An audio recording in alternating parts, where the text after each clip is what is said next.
On MPTV channel 98 on Signal, satellite channel 53. This is Javi Parañaque, joined by Coach Mike Perez and Miss Gianna Lianes at courtside. That he has, apart from the role na piniplay niya ngayon dito sa Parañaque Patriots. Destacamento will shoot from the outside. He gets the bounce. That's the first points on the board in this game. Yung absence ni King Destacamento. Madayag underneath, fades away. Jumper off the bank is good. Itong start na to is very unlike their home floor. Right. They were outscored 29-15 in the opening quarter of that one. Madayag wanting to do the same for Sarangani here as they lead 7-0. He's got to be able to contain Villarente, lalo na very active here, but Jello answers back. That's on finally getting Parañaque on the score sheet, 7-2. Paulo Castro, baseline jumper, no good. Madayag will push. No numbers for Sarangani. Galang finds an opening. Shot is good from the corner. And that's definitely gonna go in. I mean, a step on now. Sees Uduba inside. Has the advantage over Destacamento.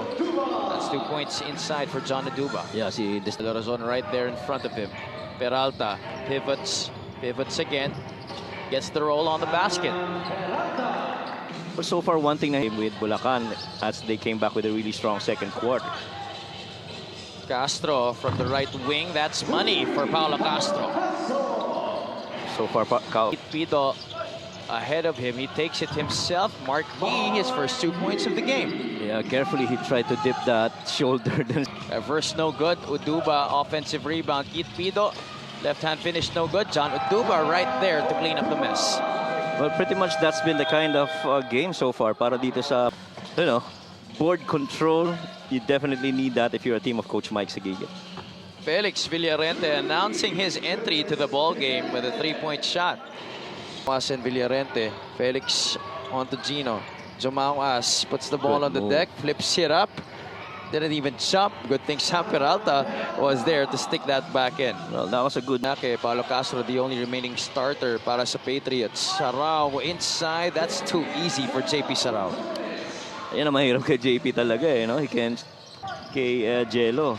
And shots like this would allow him to create. Druaya scoring inside. It's now a 5-point lead for Parañaque. 1 minute and 15 remaining here in the first. Jomauas, top of the circle 3. That's money for the former San Sebastian Stag. Yeah, that's another. 4 on the shot clock. Villarente has to take a quick one. Villarente able to get inside. Floater is good off the bank. Na si Villarente talagang nahahanap niya yung mga areas. More than enough time for Parañaque to get off final shot here in the first quarter. Sarao gets a pass. Chris Loyola on the cut. Welcome to the MPBL, Chris Loyola. Oh, napakaganda ng pasa nito. At the end of the first quarter is 25-21. That's brought to you by GameX, the official online ending partner of the MPBL. The first nakaharap po eventually in the playoffs. As we see the field goal percentages, they're 6 of 12 for Sarangani and 7 of 15 for Parañaque. Lynn Martel scoring inside. There's another stop for Parañaque. They lead now by 8. Razon hesitates. There again. Kick out. Martel, can he keep the hot hand going? Yes, he does. Yeah, and yun ang sinasabi lang yan is he understands what you take the shot. Good tap from behind. Chris Loyola getting extended minutes here in his first game of the season. That's 4 points now in the game in his MPBL debut for Chris Loyola. With the other big men, but he can also guard wing positions. Yeah. JP Sarao, though, getting the better of that matchup against the aforementioned Coy Alves. Chris Loyola active once again on the defensive front, getting another basket inside. Boy, and going at it. Manalang goes to the corner. Alec Elorde doesn't settle. Step Favorite back shot. jumper. Favorite shot. Alec Elorde. 14-2 so far is the scoring here in the second quarter. And Paulo Castro increases that to 17-2. Now, kung ito sums up the quarter for Sarangani. Let's see if they can make up for it here. Megan Galang swishes it through. Much needed basket, definitely, for Sarangani. Now, that's not to say no. Out of the staggered screens. It's another roadblock from Coy Alves. Oh, wow. Kisses it off the glass. Jomer Madayag, one of the few bright spots on the block. 7 on the shot clock. Sarao, fake. Gets it up and in. Well, here's the thing. You know always that. After the end of the first quarter, 49-32 is the count. The halftime score brought to you by GameX, the official online ending. Kailan katitira eh. Razon pulls back over the outstretched arms of Koy Alves.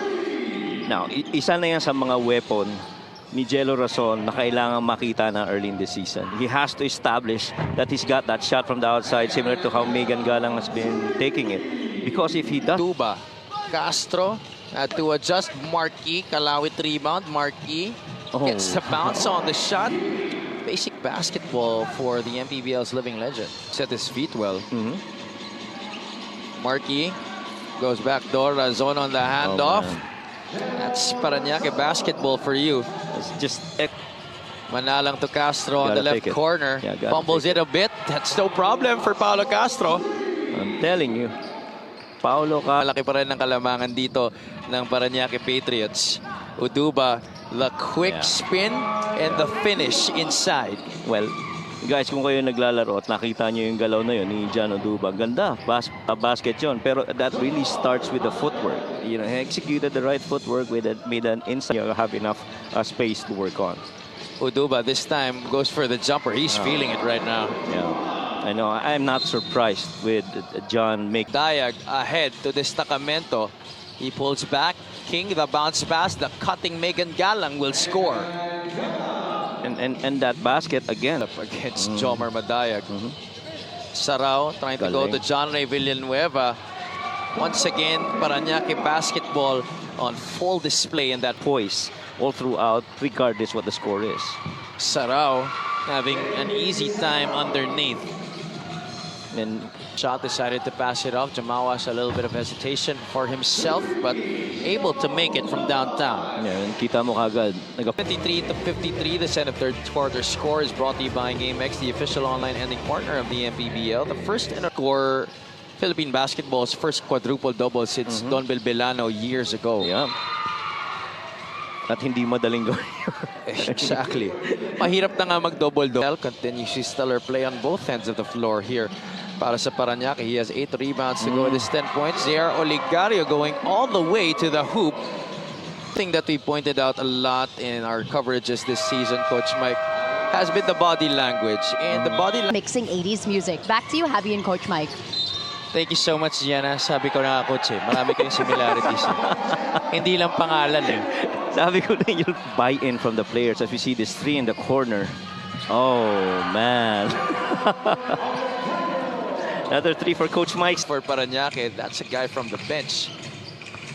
Jomauas, drop pass. Koy Alves with a rim rattler. We talked about hindi lang bigs gumagawa niyan, but at some point. Three-pointer on the way. Paulo Castro continues to sizzle here. Sarangani mostly just going through the motions in this one, just like on that one. Token defense on that reverse by Ford Ruaya. Here comes Koy Alves again. One of the rare times Parañaque has given up a basket. Two only of their 5 losses were in double figures. Ford Ruaya on the break. Clarence Singh rewarding him handsomely. The opposite of silent here in the fourth quarter. Alec Elorde wanting to join in on the party too. You don't close out really. A good chance for him to really tell everybody here, not just on his team, but to the whole league that, hey guys, I'm here too. Yeah. Gario up ahead to Clarence Singh. Good screen set by Ched Salaveria. Ito si Clarence is sa mga veteran when they went up against the other teams. Well, we talk about continuity, Coach, with the teams that give success sa ating continues to hit.